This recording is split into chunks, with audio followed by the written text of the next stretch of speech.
Hello，我係 Jeffrey 啊。嗱，而家我就喺柴灣地鐵站嘅出面。你知唔知咧？喺柴灣出翻金鐘咧，係快過你喺北角搭地鐵出金鐘。喂，Jeffrey，你唔好去玩啦！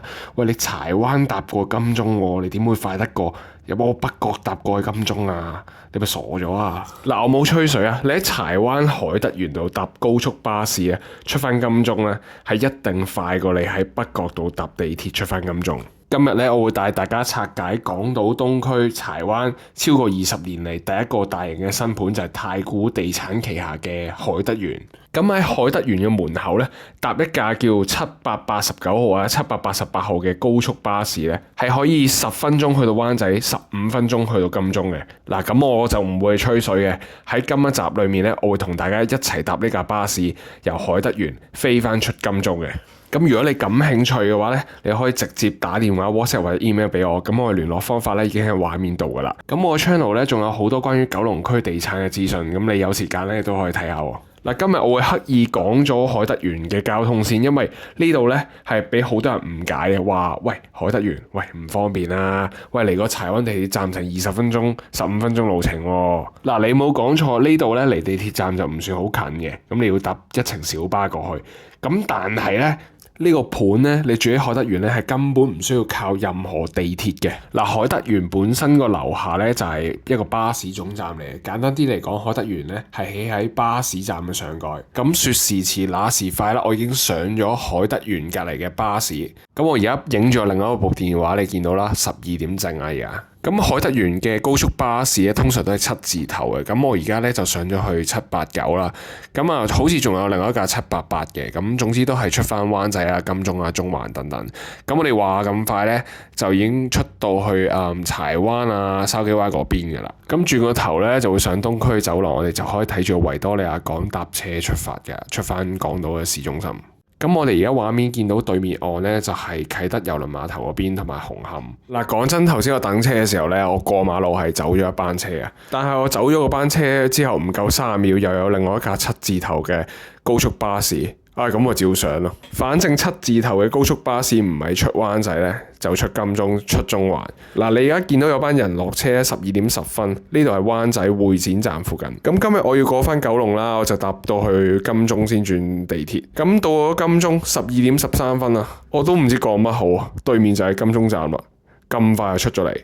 真係好快。嗱，咁我就知實有班反駁小隊咧同我講，喂，朝頭早繁忙時間咧 Jeffrey 小西灣咁多人上車，嗰啲咩7字頭啊，嚟到你海德園啊都爆晒啦。嗱，唔好意思啊，喺海德園對面嗰個翠亨村巴士總站咧，係會有班吉車咧喺繁忙時間度載呢啲7字頭嘅乘客去金鐘、灣仔、中環嘅。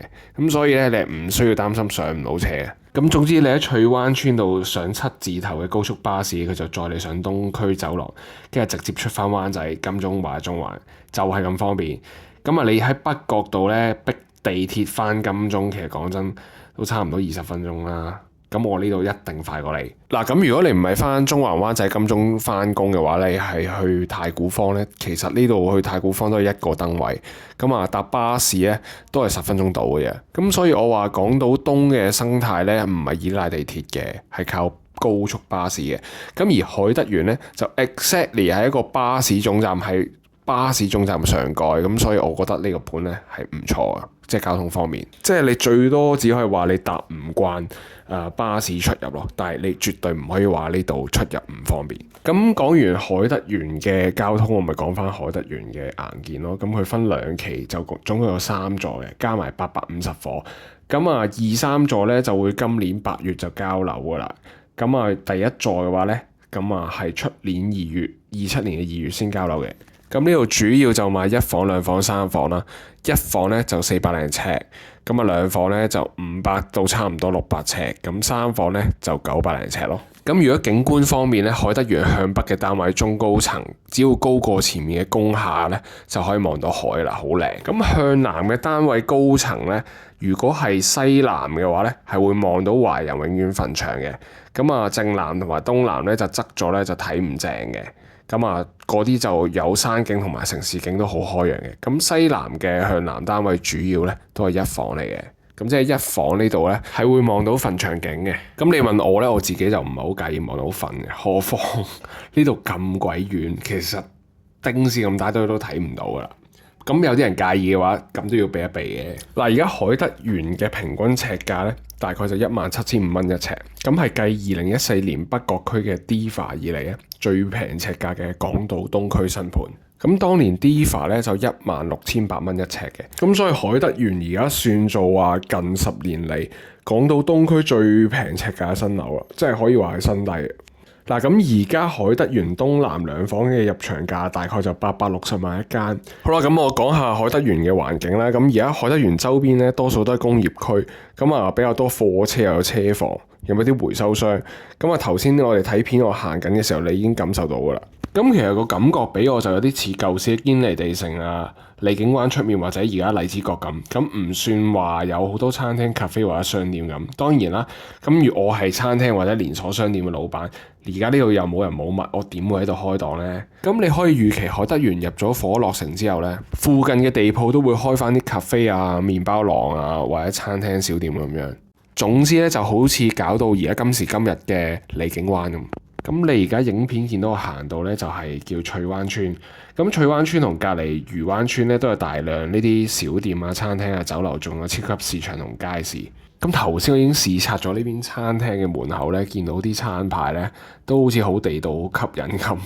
咁啊唔知係咪因為舊區我見到啲價錢都幾平下。咁翠灣村呢度咧離海德園都係5分鐘路程到嘅，咁所以你買餸食飯都係方便嘅。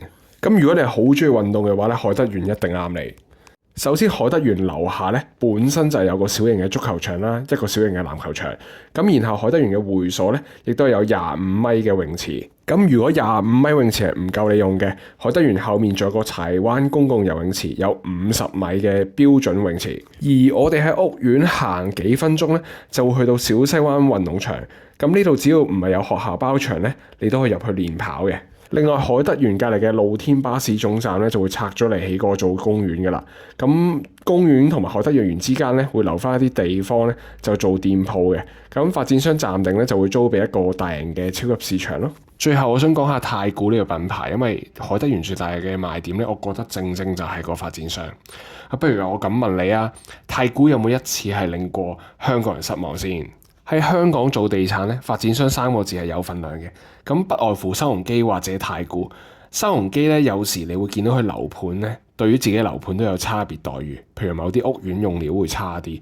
舉例啊，你入新界睇新鴻基樓咧，你已經發覺，喂，同市區咧係有肉眼可見嘅分別。但係當我哋講到太古咧，冇一樣嘢太古唔係做到最好。嗱，我淨係講金鐘太古廣場嘅廁所啊！你諗下，一個咁多人流嘅商場，但係個廁所咧係一日到黑永遠都咁乾淨嘅。呢度係絕對體驗到太古嘅管理。太古每一次進駐一個地區咧，周邊嘅咖啡店啊、餐廳啊、零售嘅品質咧係自然會跟住佢提升喎。所以你買太古樓咧，你唔係淨係喺個屋苑度買一個 unit 啊，你係買埋太古地產對呢個地區未來咁多年嘅承諾。咁我呢條片咧就唔影示範單位啦，反正網上我都好多同事有拍，我亦都覺得示範單位咧要現場睇，我哋先睇到太古嘅用料品質。